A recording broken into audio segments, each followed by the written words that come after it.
I love the movie Groundhog Day. Now maybe you're too young to have seen it, or maybe you haven't watched it in like a decade. So let me give you a little synopsis. Bill Murray plays Phil Connor, a TV meteorologist who is sent every year to Punxsutawney, Pennsylvania to cover the town's infamous groundhog, Punxsutawney Phil.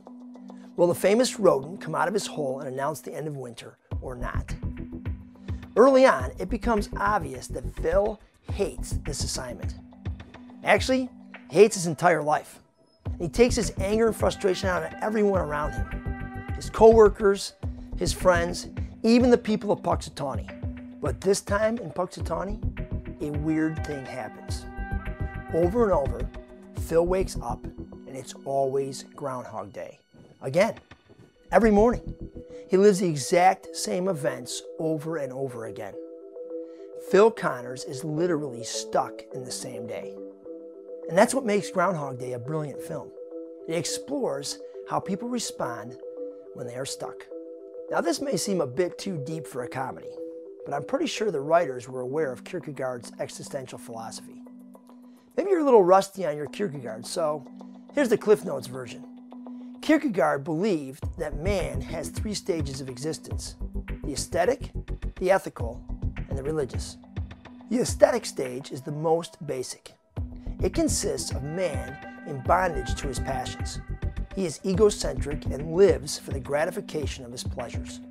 He seeks the fulfillment of his senses as his means of significance, but he can never get enough and is eventually driven to despair. At this point, he takes a leap to the next stage, the ethical. In the ethical stage, man seeks discipline and order as a means of salvation. He commits to rules and fulfills his duty because he thinks that by order and moral obligation he will attain the deeper meaning he seeks. But this is impossible, and the stress of it leads him back to despair. So he makes another leap into the final stage, the religious. This final religious stage is where man realizes full maturity and dependence upon his Creator through absolute pure devotion. In the movie, Phil Connors realizes that he is trapped in the same place over and over again and can't get out. Once this realization hits him, his first response is to pursue his own self-gratification. He eats food that is terrible for him. He robs a Brinks car, and he seduces as many women as possible. Eventually, this becomes boring and meaningless.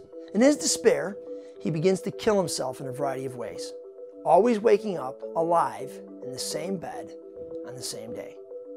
Phil then moves to the ethical stage.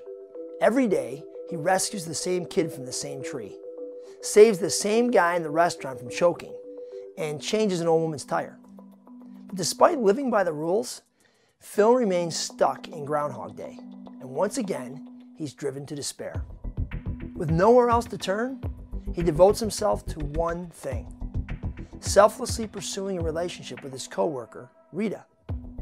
And when he does this, he is saved from his Groundhog Day experience and wakes up to experience a new day. Do you ever feel stuck? Like you keep waking up in the same place with nowhere to go? Maybe it's a relationship you find yourself in that's simply not life-giving. Maybe it's a sin you keep going back to. Maybe it's a destructive pattern or habit. Maybe it's the way you relate to your spouse or do your job, or the church you're involved in. It happens to almost all of us. We wake up on the same day, in the same place, over and over, and nothing really changes. And then it's like the rest of the script is already written.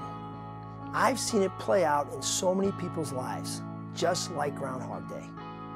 Some people get so down about being in the same place that they indulge themselves in crazy behavior in order to forget about life.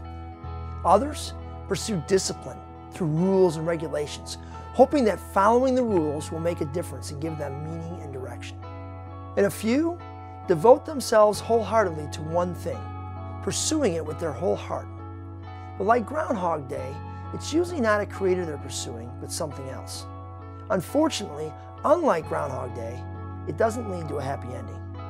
So why do we follow this pattern? Because most of us have no idea how to be truly transformed. So we can't really change. Wendy was a girl who was stuck. She was once a straight A student, but then her mom had an affair, and Wendy ended up right in the middle of that Groundhog Day plot. Wendy's first response was to follow in her mom's footsteps and act out. She thought the way out was by pursuing inappropriate, meaningless relationships with guys. When that led to a dead end, Wendy went back to embracing a life by the rules. She got good grades, tried to be the good girl she once was, but the pain of her mom's mistakes and her parents' divorce still left her in the same place. So she threw herself into pursuing one devotion. In Wendy's case, it was Mike, who she eventually married. But she still found herself stuck in the same place, dealing with the same problems. Then Wendy and Mike attended a youth group retreat as leaders. During the retreat, Wendy found herself kneeling at a cross, asking God to move her to a new place. There at the cross, God, who is always on the move and always invites any of us to a new place, healed Wendy. She finally moved on and found true healing and transformation. Ezekiel writes down God's message this way: I will give you a new heart and put a new spirit in you. I will remove your heart of stone and give you a heart of flesh. And I will put my spirit in you and move you to follow my way of life. That night, in front of the cross, Wendy found a new heart. If you're feeling stuck, you have a choice. Will you follow the pattern the rest of the world does? Will you try the same things again, hoping for a different result this time? Or will you accept God's amazing offer of a shortcut to a new heart and a new spirit? If you let the Lord meet you right where you're stuck, He will show you the path to a new day.